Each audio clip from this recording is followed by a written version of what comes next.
그게 머릿속에 안 그려지면 진짜 함수가 어려워지는 것 같기는 해요. 아, 그렇게 치면 정말 연결되는 분이 많네요.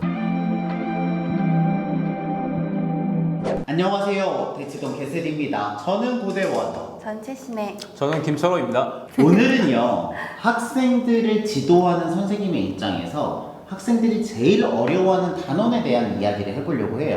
이걸 알면 준비를 하는 게 좀 더 쉬울 수 있으니까요. 선생님은 학생들을 지도하실 때 어떤 단원을 학생들이 제일 어려워하던가요?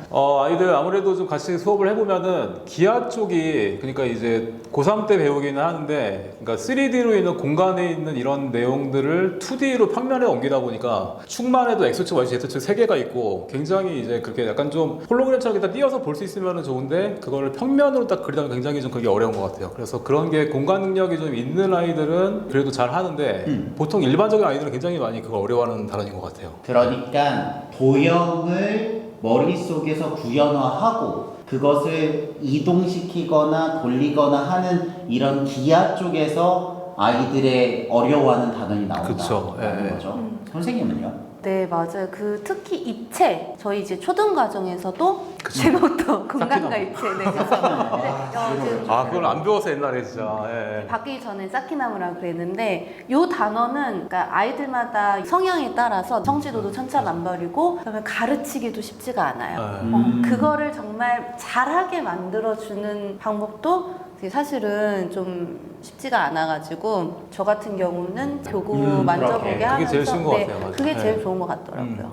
그러니까 그렇게 도형을 돌리는 건 설명을 하기도 애매한 거죠. 그렇죠. 보여주면 되는 건데 설명을 하기면 좀 구구절절하고 그거 맞아. 대칭이 막 돌리고 하잖아요. 180도 회전하고 막 180도 회전하고 이런 것도 딱 이렇게 그려서 하면은 괜찮은데 그걸 생각해서 하려면 굉장히 어려운 것 같아요. 그런 내용들이. 그게 되면 수학에 대한 감이 좀 좋다고 생각할 수 맞아요. 있고 맞아요. 예. 그게 어려우면 일반적이다라고 생각을 할 수 있는 거죠. 그런 도형의 관점에서 보면 중학교 2학년 1학기 때 배우는 1차 함수, 그러니까 직선이나 중학교 3학년 1학기 때 배우는 2차 함수, 포물선 등을 이거를 그냥 직선과 포물선이라고 생각할 수도 있지만 도형의 일환이라고 생각할 수도 있잖아요. 그렇죠. 좌표 평면 위에 올리는 그렇죠. 거니까. 예를 들면 선대칭 도형. 네, 선대칭 도형 뭐 이렇게 그렇죠. 되는 거니까 그렇죠.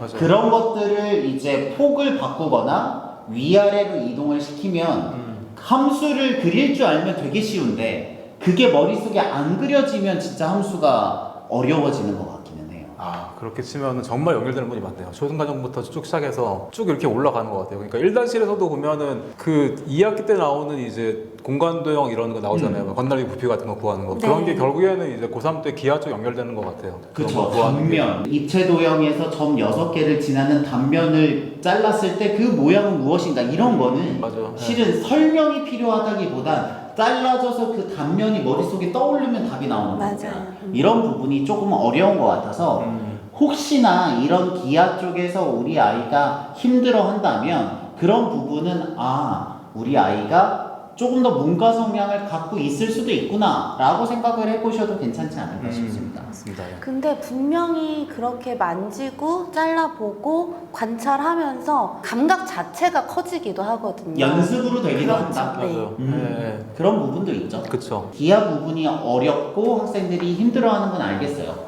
혹시 이거 말고 다른 게 또 있을까요? 정말 수학을 잘하는지 판단할 수 있는 단원이 기하 말고 또 이제 확률 단원이 그러니까 이제 고해 법칙, 하해 법칙을 배우는데 그러니까 우리가 배울 때는 뭐 동시에 일어나지 않는 경우는 더하고 동시에 일어나는 경우는 곱하고 이런 거 있잖아요. 근데 그런 게 잘하는 애들은 그냥 알아요, 그걸. 그냥 곱하고 그냥 더하고 이제 그냥 느낌으로 아는데 그게 안 되는 애들은 정말 안 되거든요, 그게. 그래서 경우의 수가 이제 하나하나 세는 건데 결국에 나중에 수능 같은 경우는 킬러 문제로 많이 나오는 것 같아요. 하나 세는 문제가. 그러니까 그게 저도 공감하는 게 솔직히 경우의 수와 확률은요 맞아요. 개념이라고 할 만한 게 별로 없어요. 그럼 주사위 던지면 세면 되고요. 동전 던지면 세면 되는데 이제 센스가 있는 애들은 그걸 어떻게든 세는 거예요. 근데 이게 숫자가 잘 안 세지는 아이들은 이거를 개념적으로 접근하기가 쉽지가 않고 어쨌든 선생님도 옆에서 같이 세야 되거든요. 맞죠. 요 능력에 따라서 센스가 있냐 없냐가 조금 한 걸음 나는 것 같긴 해요. 저는 조금 아쉬운 게 그래서 원래 초등 과정에서 수영도 그리기, 표 맞아, 그리기 맞아. 이거를 맞아요. 해서 표를 그리죠. 네, 네. 올려 보내줘야 되거든요. 그래야 맞아. 아이들이 그 상 주어진 문제 상황을 해석하는 힘 자체가 생기는 거니까. 네. 근데 그게 요즘 빠지면서 조금 아. 네.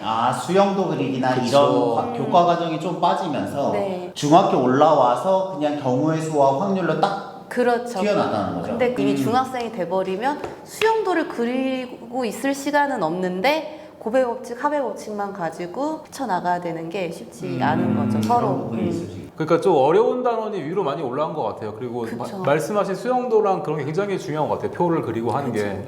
그래서 그 곱하고 더하는 게 헷갈릴 때는 수영도를 하나씩 그려보면 이게 왜 곱하는지 이해가 되고 그런 것 같아요. 그쵸. 네. 네. 그렇게 따지면 저희가 말씀드리는 것처럼 기하나 확률 같은 경우에는 공통적으로 일정 수준까지는 알려줄 수 있지만 그 이상은 본인의 힘으로 세거나 그리거나 해야 되는 영역들이 좀 더 있는 부분이 가장 어려워하는 단원인 것 같다라는 생각이 좀 들기는 하네요. 그러니까 고3 때 이제 킬러 문제 이런 거를 해결을 하려면 약간은 좀 이과적인 번뜩이는, 왜냐하면 처음 보는 문제가 나오니까 정말 처음 보는 게 나오기 때문에, 그러니까 교수님들이 뭐 한 20-30명 들어가셔서 지금 합숙해서 문제를 내는 거니까. 오케이, 그럼 알겠어요. 그러면 학생들이 가장 어려워하는 단원은 기하와 확률, 경우의 수인 건 알겠는데, 그럼 제가 궁금한 게, 그럼 어떻게 해결하면 좋을까요? 이게 있어야 이 영상의 의미가 있는 거니까. 선생님 생각에는 어떠세요?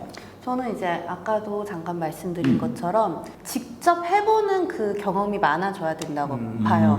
그러니까 지금 우리 얘기가 공간감은 타고나는 것이라고 얘기를 하지만 분명히 자꾸 만져보고 관찰하면서 그 감각 자체가 성장을 하거든요. 커지거든요. 수영도라고 아까 말씀드렸던 그쵸. 것도 그걸 직접 그려보면서 이게 동시인지 아닌지가 해석이 되는 그 능력이 그러니까 독해력 자체가 커지는 거잖아요. 그래서 그런 직접 해보는 게 저는 가장 중요하다. 맞습니다. 그러니까 도형에 대한 원초적인 감각을 기를 수 있도록 만져보고 감을 기르는 게 중요하다는 거죠. 저는 중학교 과정에서는 제가 이제 기하를 공부할 때 하는 말 중에 하나인데, 그림을 깔끔하게 외우는 게 중요한 것 같아요. 그러니까 한 곳에 정답지를 머릿속에 넣어야 문제를 봤을 때 오답이 보이는데, 예를 들면 중학교 2학년 2학기 때 외심을 배우잖아요. 외접하는 원의 중심으로 외우는데 삼각형의 세 꼭지점을 지나는 원의 중심이란 걸 모르면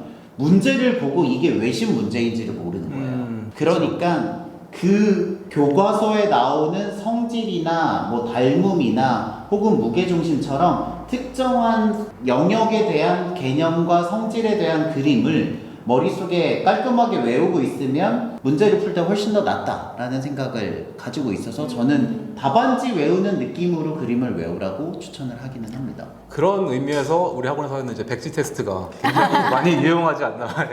네, 그렇죠. 확실히 정의를 기억을 하고 적용을 시키는 게 굉장히 중요하지 않나 생각합니다.